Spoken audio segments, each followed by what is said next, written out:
Dear student, आप सभी का महाविद्यालय के YouTube चैनल पर स्वागत है। आज हम बात करेंगे कार्बनिक यौगिकों का त्रिविम रसायन, स्टीरियोकेमिस्ट्री ऑफ ऑर्गेनिक कंपाउंड। कार्बनिक यौगिकों का त्रिविम रसायन। सबसे पहले बात करते हैं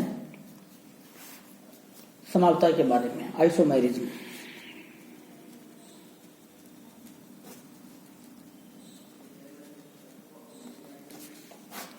कक्षा 11 और 12 में आपने पढ़ा है कि आइसोमेरिज्म किसे कहते हैं।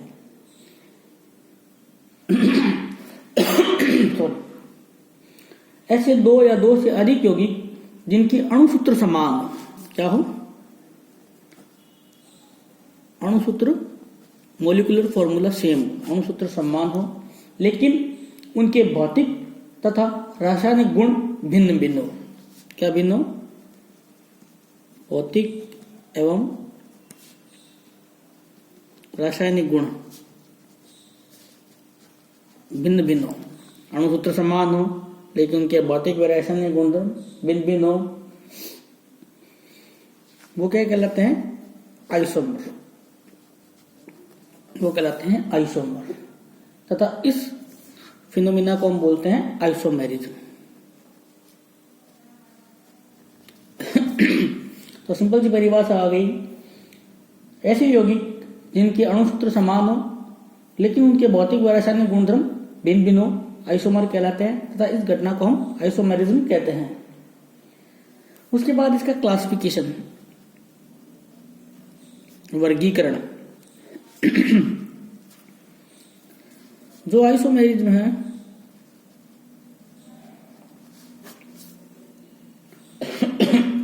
दो प्रकार की होती है।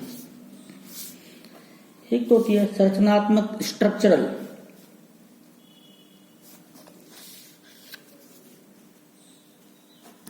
एक होती है त्रिविम। दोनों में क्या अंतर है? सिंपल सी बात है। संरचनात्मक का मतलब होता है अणुसूत्र समान होगा लेकिन कंपाउंड्स जो है उनके स्ट्रक्चर डिफर होंगे, भिन्न भिन्न प्रकार की संरचनाएं होंगी। और त्रिविम में क्या होता है? संरचना भी समान होगी लेकिन अणुओं का जो विन्यास है वह स्पेशल अरेंजमेंट डिफर होगा। आकाशीय व्यवस्था भिन्न भिन्न होगी, ओरिएंटेशन अलग अलग होगा। तो पहले हम बात करेंगे संरचनात्मक की।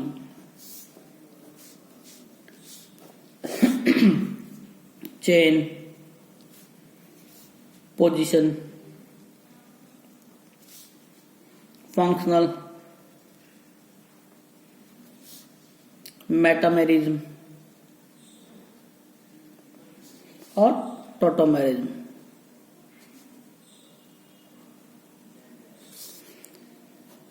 चेन को बोलते हैं हम श्रृंखला समवायता, पोजीशन को हम बोलते हैं स्थिति समवायता, फंक्शनल को हम बोलते हैं क्रियात्मक समवायता, मेटामेरिज्म मध्यावयवता और लास्ट चलावयवता। तो पहले हम बात करते हैं, सॉरी इसको भी देख लेते हैं साथ में। त्रिविम जो है वो दो प्रकार की होती है, विन्यासी, कॉन्फ़िगरेशनल और कन्फर्मेशनल।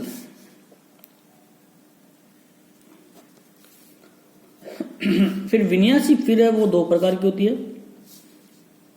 प्रकाशिक और ज्यामितीय, ज्योमेट्रिकल एंड ऑप्टिकल। प्रकाशिक और ज्यामितीय, इसको ऑप्टिकल और ज्योमेट्रिकल बोलते हैं। अब हम पहले बात करेंगे संरचनात्मक समवायता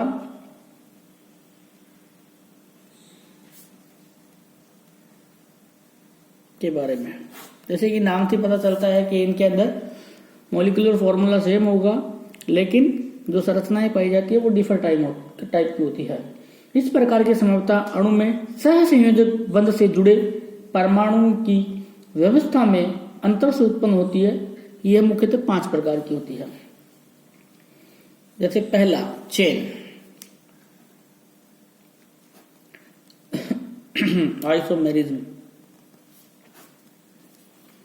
बहुत ही सिंपल एग्जांपल है C4H10। श्रृंखला समावेश में वे जिनका आणविक सूत्र समान हो परंतु इनमें कार्बन परमाणु एक दूसरे के साथ भिन्न भिन्न क्रम में जुड़े हों, जैसे कि CH3, CH2, CH2, CH3, N-ब्यूटेन। श्रृंखला की बात करें तो श्रृंखला में भी 4 कार्बन है। इसी का दूसरा रूप CH3, CH, CH3, CH3। अब हम श्रृंखला देखें तो श्रृंखला में कार्बन की संख्या आ गई 3। इसको हम बोलते हैं आइसो ब्यूटेन। तो श्रृंखला का मतलब कार्बन की श्रृंखला अलग अलग होगी, मॉलिक्यूलर फॉर्मूला सेम लेकिन कार्बन की श्रृंखला डिफरेंट। इसके हम बात करते हैं स्थिति या पोजीशन। जैसे कि नाम से पता चलता है पोजीशन, ये हमें पोजीशन के बारे में बताता है। कोई भी सब्स्टिट्यूट है या फंक्शनल ग्रुप है, उनकी स्थिति की स्थिति अलग अलग होती है। स्थिति समवियों में आणविक सूत्र समान परंतु इनके कार्बन श्रृंखला पर उपस्थित क्रियात्मक समूह की स्थिति में भिन्नता होती है। जैसे कि CH3, CH2, CH2, CH2, Br, 1 bromobutane.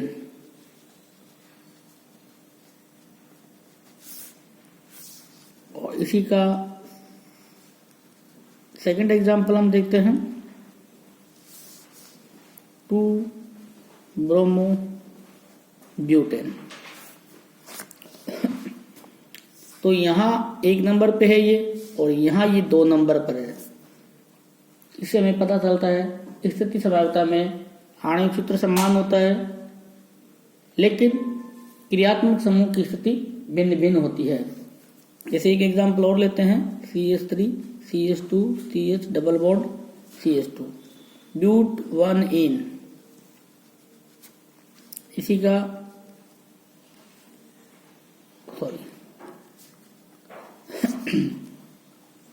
ब्यूट 2 इन।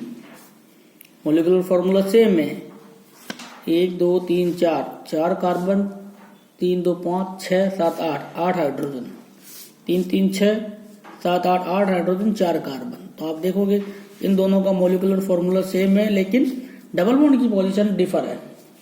उसके बाद हम बात करते हैं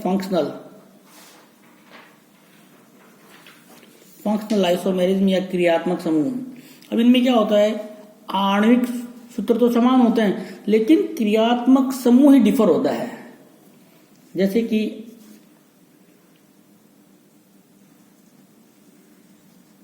alcohol and ether. Simple example है CH3, CH2OH, कार्बन की संख्या 2, हाइड्रोजन संख्या 6, 1 ऑक्सीजन। और इसका जो आइसोमर है CH3OCH3, इसमें भी कार्बन की संख्या 2, हाइड्रोजन 6, ऑक्सीजन 1। दोनों में क्रियात्मक समूह भिन्न भिन्न है। इसके अंदर क्रियात्मक समूह है एल्कोहल या हाइड्रोक्सी, सॉरी ऑल, और इसमें एल्कोक्सी। दोनों की फिजिकल और केमिकल प्रॉपर्टीज भी डिफर होगी। पहली जो 2 समानता पढ़ी थी हमने, चेन और पोजीशन, उनके अंदर फिजिकल प्रॉपर्टीज में वेरिएशन थोड़ा बहुत हो सकता है लेकिन केमिकल प्रॉपर्टीज है वो लगभग सेम रहती है। लेकिन फंक्शनल के अंदर फिजिकल एंड केमिकल जो प्रॉपर्टीज है both are change, both are differ. ठीक है। इसके बाद हम बात करेंगे मेटामेरिज्म।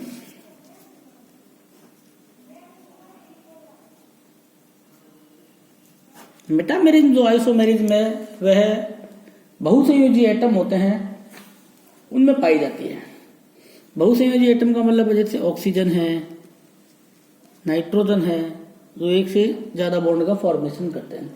इस प्रकार की जो आइसोमेरिज्म है, क्रियात्मक समूह के दोनों तरफ कार्बन परमाणुओं के असमान वितरण से उत्पन्न होती है। ये समावेवी एक ही सजातीय श्रेणी के सदस्य हो सकते हैं, एक ही होमोलोगस सीरीज के मेंबर्स हो सकते हैं। फॉर एग्जाम्पल देखिए CH3, CH2O, CH2, CH3 diethyl ether है।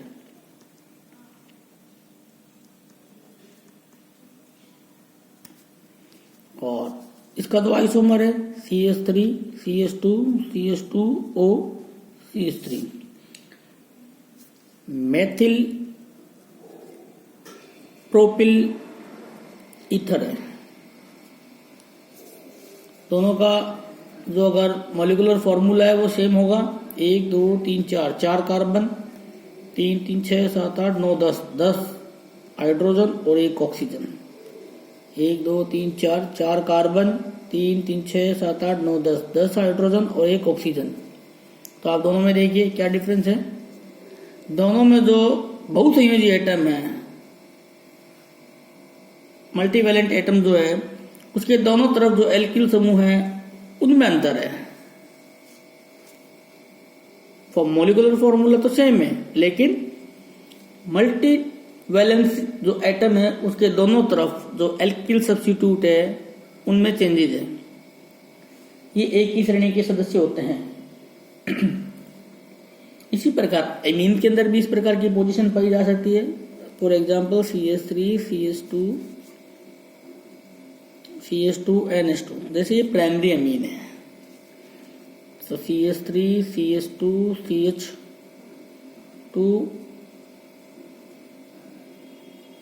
CH3 ये सेकेंडरी एमीन है। 1 2 3 4, 1 2 3 4 कार्बन है, 3 तो 5 6 7 8 9 10 11, 11 हाइड्रोजन है। तो 3 3 6 7 8 9 10 11 और 1 नाइट्रोजन है। तो आप देखोगे दोनों में डिफरेंट है। ये प्राइमरी एमीन है और ये एक प्रकार का सेकेंडरी अमीन है। नाइट्रोजन यहाँ मल्टीवैलेंट एटम है। इसके बाद पांचवी है टोटोमेराइजेशन। टोटोमेरिन चला व्यवता, इसको कीटो इनॉल आइसोमेरिज्म भी कहते हैं। क्या कहते हैं? कीटो इनॉल आइसोमेरिज्म। ये एक विशिष्ट प्रकार की क्रियात्मक समानता है जिसमें समावेवी एक दूसरे के साथ गतिक काइनेटिक इक्विलिब्रियम में रहते हैं। इसे कीटो इनॉल आइसोमेरिज्म भी कहते हैं। बहुत ही सिंपल है।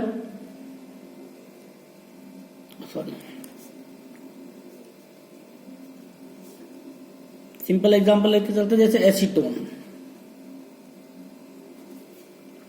इसके अंदर क्या होता है कि ये जो डबल बॉन्ड है ये यहां शिफ्ट हो सकता है और एक हाइड्रोजन यहां से आ सकता है।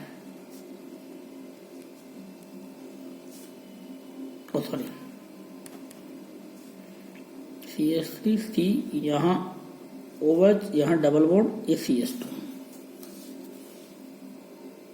कीटो जो ग्रुप है वो इन और ऑल में कन्वर्ट हो गया है, इसलिए इसको बोलते हैं कीटो इनॉल। ये ज्यादातर समानता उन सेंटर में पाई जाती है जहां एक्टिव हाइड्रोजन पाया जाता है।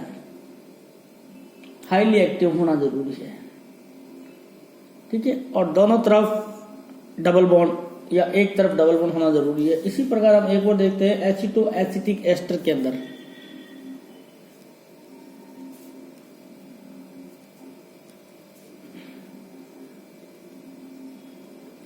जैसे ये कार्बन है, ये दो ग्रुप के बीच में है।